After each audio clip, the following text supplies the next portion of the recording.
and also the addition of James Harden.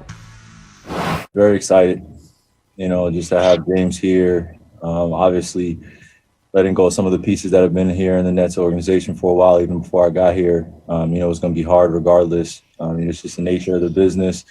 We're all brothers still, so we're just moving on into the next phase of just developing as a team and just building some camaraderie and having fun.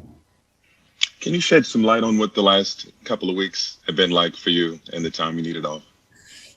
There's a lot of family and personal stuff going on, so just want to leave it at that.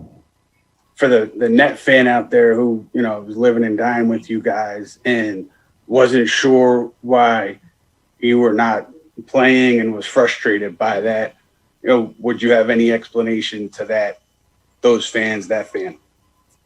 Well, the beautiful thing about that is that I started off as a fanatic and I started off as a fan. I've been invested in this organization since I was a kid, and also now that I'm in this role as a player, there is quite a difference. And, the fans out there want to apologize to them as well. My commitment has always been to bringing something special to Brooklyn. It wasn't just a championship. It was unity, it was equality. It's just bigger things than just the game itself. I'm back. I'm happy to be back. And we got some great pieces and we just move on. And I let my actions and my game speak for itself like I planned on doing. Just needed a pause. Just needed a pause. Malika Andrews, one of the reporters who was on that Zoom call today, joins us now. So, Malika, and he referred to it there, the Nets, their fans, everybody was counting on a healthy Kyrie, a native son of New York, to contribute to the season, take the team to the next level. And he has missed almost 1/10 of the season and done so with a new coaching staff. What was the team's reaction to his comments today?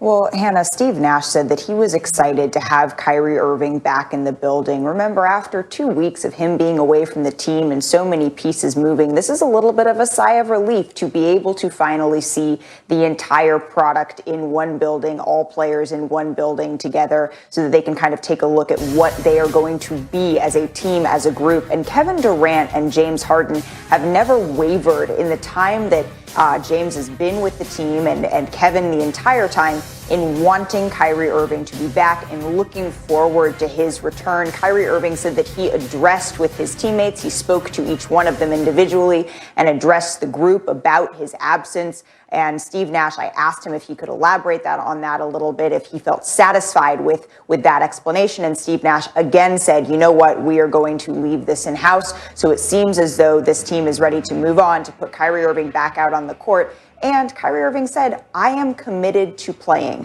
That was never a question. Like he said, I just needed some time.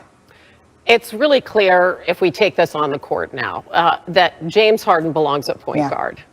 He has his ally. We saw pictures of him there in the background. Mike D'Antoni is right there on the bench and in his corner. But Kyrie also needs the ball in his hands. That's the kind of player that he has become. So how will he be integrated into this lineup?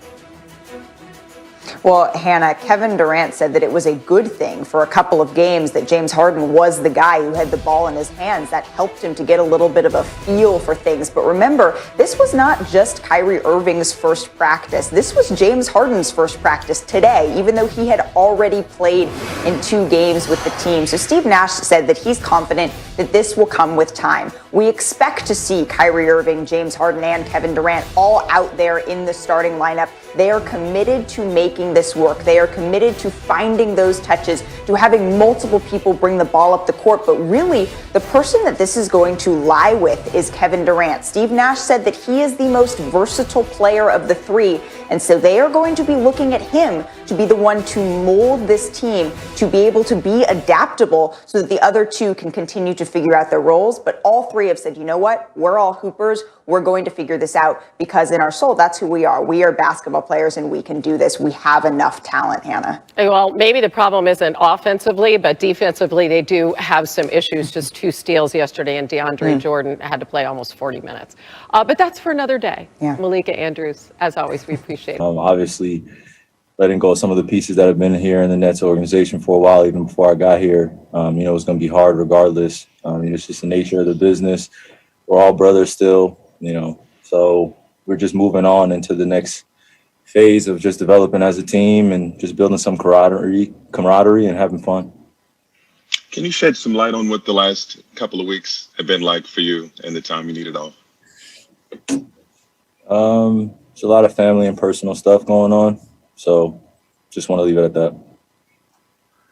Otis Livingston, CBS New York. Hey, Kyrie, welcome back. As you look at the makeup of the team and how successful they have been, how do you see yourself fitting back in? Because you had obviously a huge role before, now coupled with James Harden in the mix.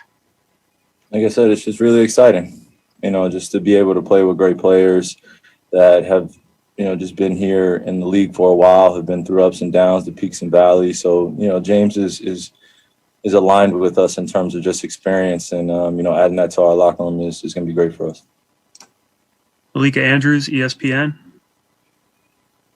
Hi, Kyrie. I'm wondering if you were aware that you had violated the health and safety protocols and what that process was like for you in coming back and going through that investigation, one. And then secondly, what your communication was like with the team while you were away. Happy to be back. Happy to be around these guys, address the team, address everybody that need to be addressed. Now it's time to move on. Bruce On Beck, the health and safety New front. York. I'm sorry, Malika, go ahead. I just was circling back on the health and safety front. Happy to be back. Thank you. Bruce Beck, NBC New York. Kyrie, how supportive have your teammates and the organization been during this time? It's been great. It's been enough support for me to, feel like they have my back. And, that's all I can ask for. The support, not only me, but my family. I'm a hometown kid, so, things hit a little different when, family or personal stuff going on. And that's up to me to handle that as a man. But, yeah, I just take full accountability for my absence with the guys and, just had a conversation with each one of them and we move on. Christian Winfield, New York Daily News. Hey, Kyrie, just wanted to ask, on a mental, maybe spiritual, emotional, even physical front, is everything okay with you? Greg Logan, Newsday. Kyrie, there was a report yesterday that you had purchased a house for George Floyd's family, which would be obviously a magnificent gesture. Can you confirm that and discuss what went into your thinking on that? It's a team effort. Just want to continue to fulfill our purpose in serving a lot of the underserved communities. Those don't necessarily get, the same attention from just others around. So just trying to do my part. Selfless service, that's all. Alex Schiffer, The Athletic. Hey, Kyrie, welcome back. While you were away, were you able to regularly work out? And if so, did you have access to a gym or was it home workouts? Just what was your conditioning like while you were away? No, it's just at home, man. Just working out. Brian Mahoney, Associated Press. Hey, Kyrie, a lot of stuff has obviously happened in the world the last couple of years.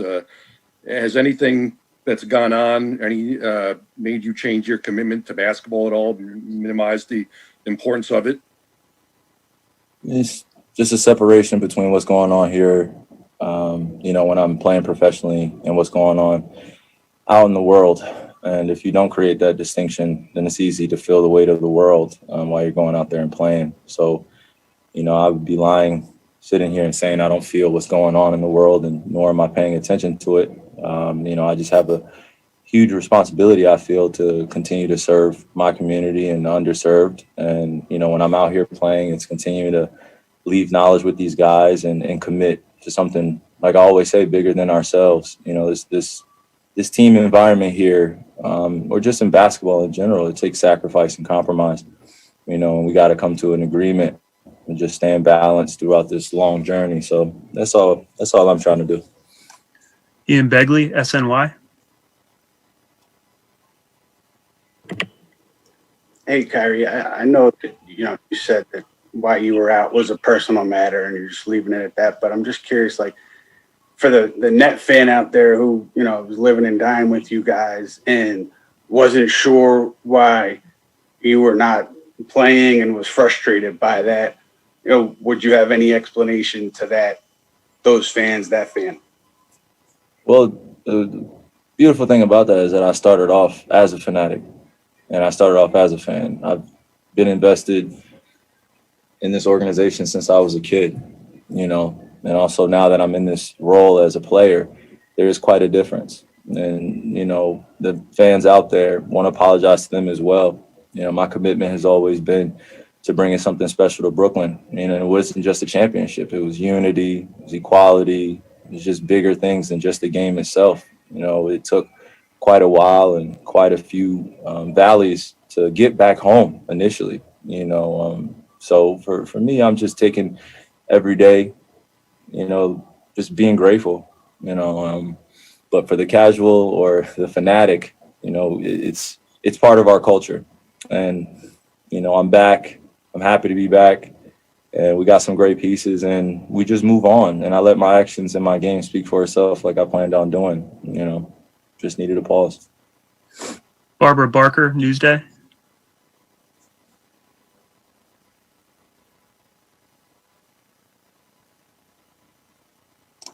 All right, we'll move on back to Greg Logan with Newsday. Kyrie, two things. You know, we know that politically and socially, the country has been fractured the last 4 years. What do you hope happens after this inauguration tomorrow? And also, secondly, do you feel like you can still find your joy playing basketball?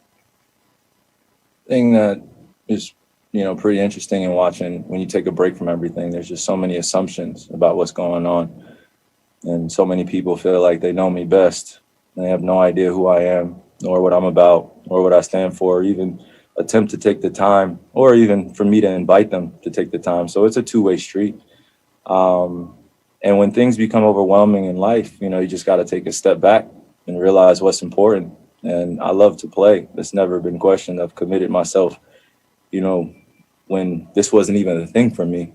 You know, I didn't really care about media, didn't really care about the fandom. All I cared about was just the ethics of the game and being taught the fundamentals. And now that it's become bigger and there's more of a responsibility that I have in this position I'm in, I'm grateful because I'm able to stand on this platform with others alongside of me that have sacrificed and are going through similar things. So I'm not alone in this. And, you know, that's just a big thing about also mental health, you know, just coming in and being balanced with yourself first and then being able to perform. So, you know, with everything going on in the world, politically, socially, like I said, it's hard to ignore. I want to make changes daily. You know, there are so many oppressed communities, so many things going on that are bigger than just a ball going in the rim. So for me, I just, like I said, it's just the balance of it. Of knowing I can delegate my responsibilities off the court to people that I'm surrounded around that are for the fight and are fighting behind the scenes and in front in the lines. And, you know, like I said, I'm not the only one that's fighting. So I'm grateful to unify with others. And that's all I've tried to do. And on the court, the same way, just play with a smile, leave something that I've felt very dear to my heart with this game.